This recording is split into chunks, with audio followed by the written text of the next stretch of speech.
Monica Yee stares at a rickety trailer in the middle of an empty field in rural Arkansas. "What is this place?" the stunned wife asks her husband.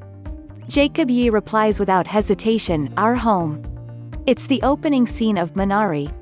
These words, like many lines in the movie, are spoken in Korean. Jacob and Monica are immigrants, and like more than 20% of the US population, they don't speak much English at home.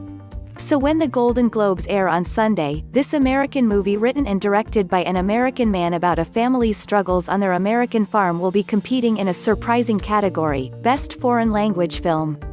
The Hollywood Foreign Press Association's rules make it ineligible for Best Picture. That's sparked controversy and serious questions about racism in Hollywood.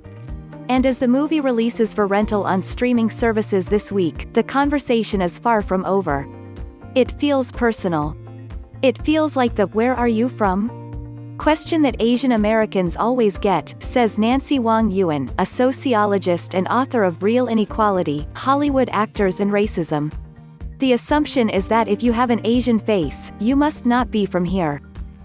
Isaac Chung, the Colorado-born writer and director of Minari, says he based many details in the script on his own experiences growing up as the child of Korean immigrants on a farm in Arkansas. The movie gets its title from the Korean name for a resilient herb. But there's no doubt that the vivid, richly textured scenes of the film tell a decidedly American tale, from pastoral Ozark landscapes to country church pews to the Yee family's home. Minari swept top prizes at Sundance last year. It's also winning rave reviews from people whose communities it depicts, immigrants and non-immigrants alike. An Arkansas Times journalist recently called it the most authentic coming-of-age story I've seen reflected on screen about our part of the world. Chung says he credits Pulitzer-winning novelist Willa Cather, who chronicled life on the American plains more than a century ago, for inspiring him to tell it. About her books, "Oh Pioneers" and "My Antonia," Cather once said she had written stories inspired by her own upbringing after years of imitating cosmopolitan authors in New York. She wrote that her work really took off when she stopped admiring and she started remembering, Chung told CNN. "And that's what got me to sit down finally and just write out my memories. And that became the kernel of a film."